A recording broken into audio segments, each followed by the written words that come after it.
Hello everyone and welcome to Late Night Soaping with me, Katie, the Duchess of Suds. History has proven that the later I make soap, the crazier I become. I think that's just what happens. As the day goes on, you just get tired and you let your guards down and you just get to be a little nuts at night. The soap that I'm making today is going to be a soap that is frosting free. The first thing that we're going to do is pour the lye water solution into the oils. Now, the soap that we're making today is called Autumn Walk. So the top is going to be white and then there's going to be 4 different swirls in the middle. So I'm going to mix this up until light trace and then I'm going to section off the white on top and then 4 different buckets.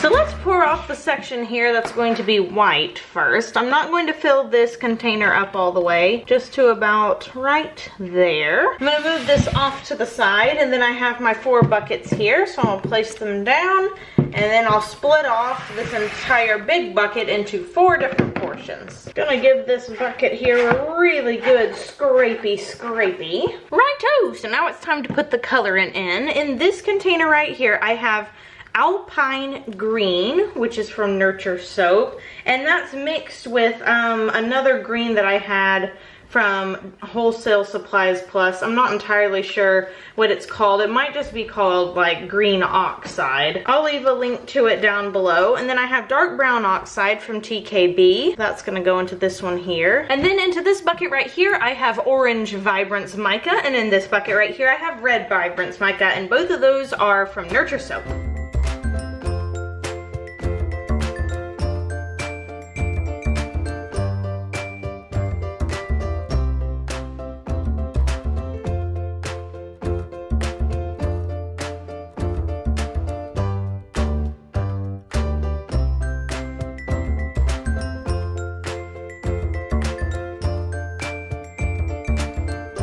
The whole point of these 4 colors are to look like fallen leaves on the ground, and green, red, orange, and brown are the main colors that I see here. You could also add yellow. So I'm just gonna add the fragrance oil then to these 4 buckets, and we're gonna start pouring this in a drop swirl method into the molds. The color I am starting with is the orange here. I'm just gonna pour a very little bit there at the bottom.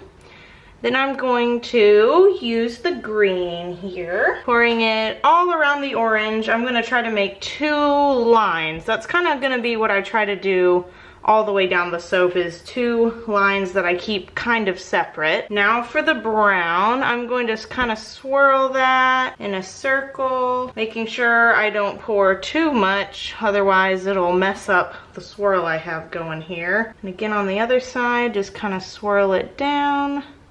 Swirl it in a circle, around like that. Then I'm gonna get my red, and I'm just gonna pour 2 lines of the red down one side and down the other, sort of close to the edge there.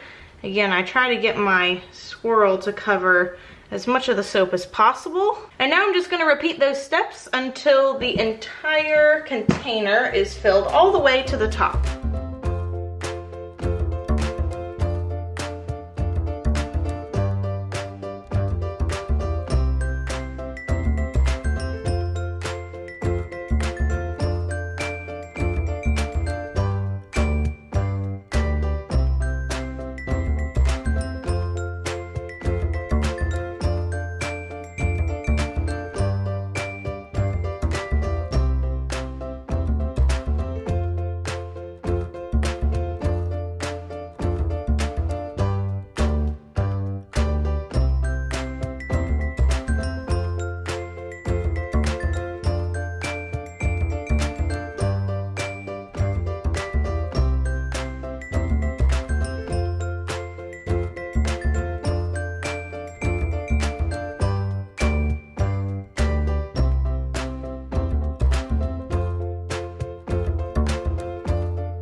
Now that most of the soap is in, I'm gonna take this time to scrape out all of my containers, and then I'll come back and we will put the white on top and then all of the little embeds. I have scraped all of my little buckets out, and these have sat up for quite some time so that I can probably, honestly, yes, I can just pour it right onto here. Now I will probably have a little more white than I need because these soaps are made to kind of be mounded up just a tiny bit in the middle. There's that one. Come over here, cover this up. If you're doing a soap like this, you can spray in between the layers if it has sat a really long time between them. Mine has not been sitting that long, it just, the fragrance oil kind of got it to set up, so I don't feel like I need to do that, but if you want to, you can, and that will help stick those layers together. Okay, then I have this little bit of white left, like I said, so I'm just gonna pour it into the middle. You won't be able to see this design, so it doesn't really matter how I pour it into the middle. All the way down. A little bit on the sides here. It's kind of cool, add a little texture to it. Okay, so I've poured all of the white on now, so I'm gonna clean up the edges, not because it's necessary, but just because it's gonna bother me if I don't. And then I'm gonna let this set up for about, I'd say 2 or 3 minutes, just so that it isn't all liquidy still. And then we're gonna start putting on my little leaf embeds. So this is what the embeds look like. I will leave a link to them down below.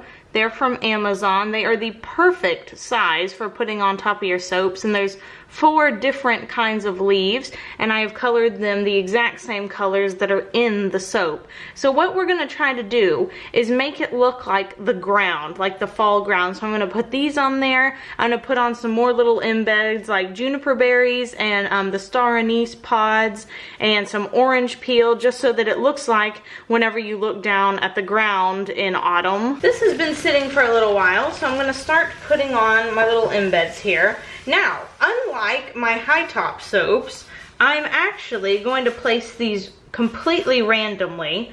I'm not going to set them so that they don't get cut or anything like that, because if it does get cut, it actually looks kind of cool. So I'm just gonna place these all the way down the soap.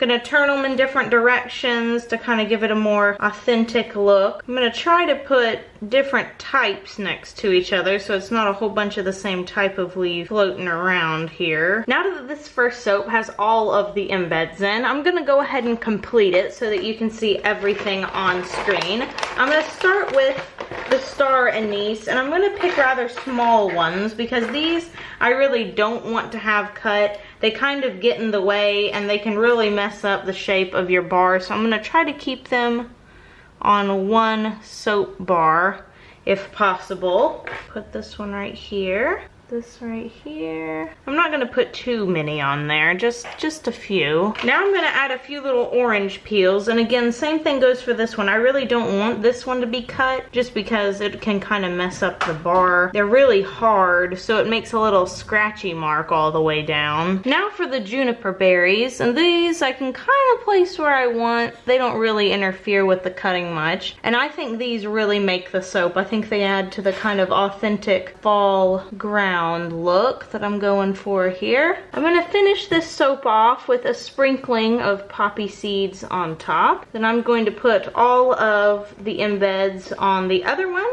and I'll bring you in for a close-up after I've sprayed it with rubbing alcohol. So this is what the soap looks like all close up. I love it, and the fragrance for this is really amazing. It does have sort of a fresh fall air scent to it without being too piney or woodsy. That's what I tend to find is my biggest turn off when it comes to autumn scents, is that they are a little too woodsy for my taste. So this one does have a little bit of a touch of that, but not a whole bunch. So I'm gonna let this sit for 18 to 24 hours, and then we'll come back and cut it up and peek at the inside. And we are back the next day to cut this soap. So as you can see, the top stayed nice and white. All the little sprinkly bits are really stuck hard. If I try to turn it over and shake it, the only thing that comes off is a teeny tiny bit of poppy seeds. So I'm gonna line this up with the cutter here. I'm gonna press down gently, and some of these little fall leaves are gonna be cut.